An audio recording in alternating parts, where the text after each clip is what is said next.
Please welcome William Dallas to the stage.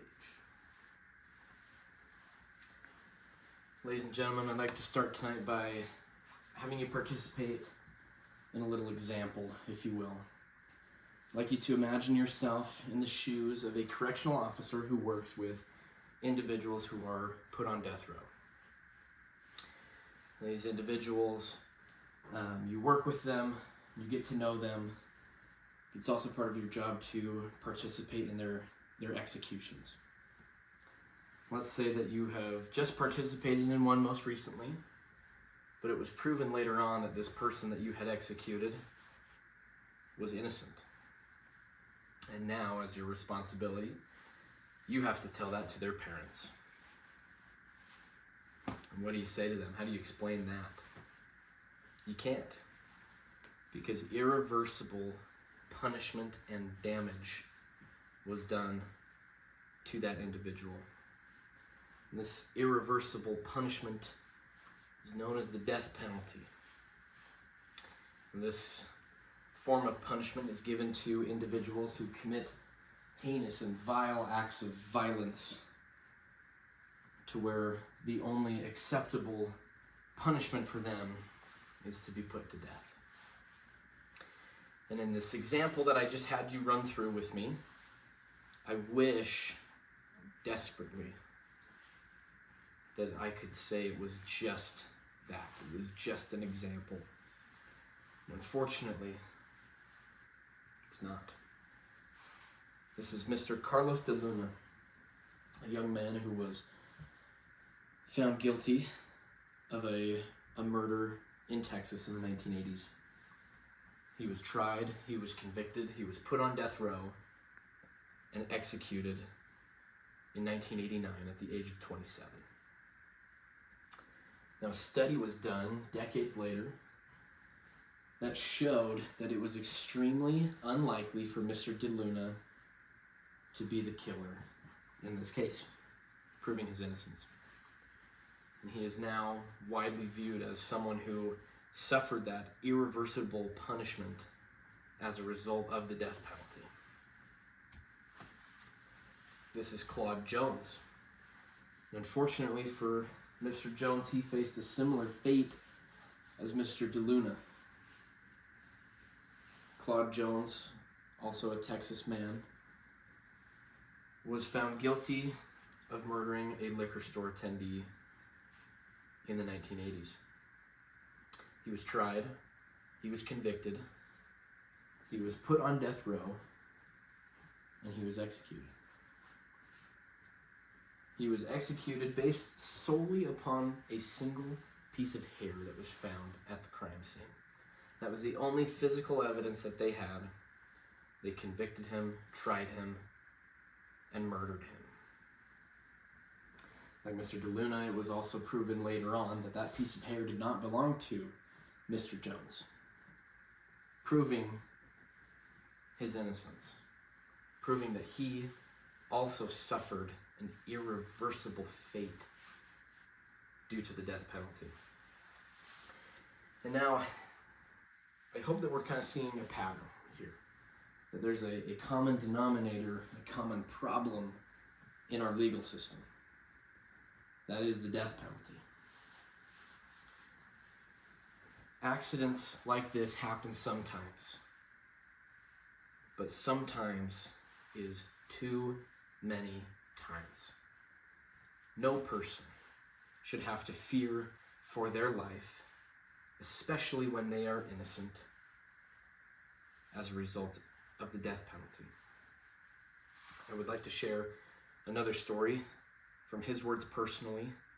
This is a story from a young man in Alabama who was found guilty of a crime that he did not commit. I'm going to share a small clip of his story. I grew up outside of Birmingham, a little place called Preckle, Alabama. In 1985, July, and I woke up that morning and didn't have a care in the world. And I goes outside. I just happened to look up, and there stood two white gentlemen that I never seen before.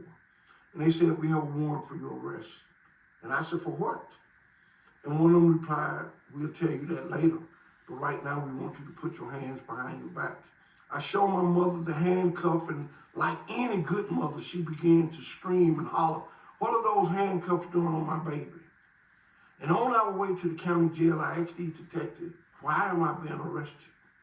I must have asked the detective at least 50 times, "Why am I being arrested?" And finally, on the 51st time, he said, "We're going to charge you with first-degree robbery, first-degree kidnap, first-degree attempted murder." I said, "But I haven't done any of that. You got the wrong person."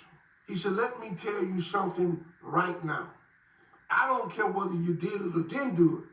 He said, "But I'm going to make sure you found guilty of it." I said, "For a crime I didn't commit?" He said, "You must have a hearing problem. Didn't I tell you I don't care whether you did it or didn't do it?" He said, "There's 5 things that are going to convict you." He said, "Number 1, you're black. Number 2, a white man is going to say you shot him. Whether you shot him or not, I do not care." He said, "Number 3, you're going to have a white prosecutor. Number 4, you're going to have a white judge. And number 5, you're going to have an all-white jury." And he said, "Do you know what that spells?"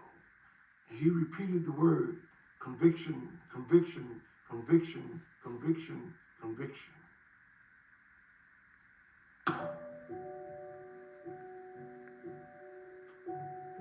Well, I went to trial and they convicted me on 2 counts of first-degree capital murder. And on December 17, 1986, I went to Alabama death row, where I would remain for the next 30 years of my life. This individual, Mr. Anthony Ray Hinton, is a great inspiration to me and to many. This is an individual who was wronged. He was found guilty of a crime that he did not commit when he was an innocent man. And not only was he found guilty of this crime, but he was put on death row, bound to be executed as an innocent man. Now, luckily for Mr. Hinton and for the rest of us, that did not happen. His innocence was proven and he was able to be released from jail. And as a result, he wrote a book about his experience, which I have read, and it's an incredible story to all. And it's amazing to me to think that, we may not have had this individual here today as a result of the death penalty. He had everything stacked against him. He was on death row. He was bound to be executed as an innocent man. And he had no shot and no hope. And this is a great example of what the world could be like if we lived in a world that didn't have the death penalty. And I want you to think back on the example that we did at the beginning. Now, you're a correctional officer who is working with an inmate who is serving life in prison versus being on death row. And instead of talking to their parents and telling them that your child is innocent, you get to say they're coming home to you. You get to see them again. You get to hold them again and be with them. Although they've been wronged, and I'm not justifying that at all, at least they were given a chance. Mr. Hinton was given that chance. And I want every innocent person who was wronged and incarcerated to be given that chance. And I wish I could say the same for Mr. DeLuna and Mr. Jones, and unfortunately many other people who were killed as a result of the death penalty, even though they were innocent. And this is my call to action to all of us, to implore the possibility of a world without the death penalty, to implore reason, and to look deep within ourselves and think, is this the best way of going about punishing an individual for a crime they committed, whether they committed it or not? And I think it shows a lot about who we are as a society, the way that we decide to punish those individuals who have committed the most heinous and serious acts. There's better ways than sentencing someone to death. And I implore everyone to see reason in that. Thank you very much.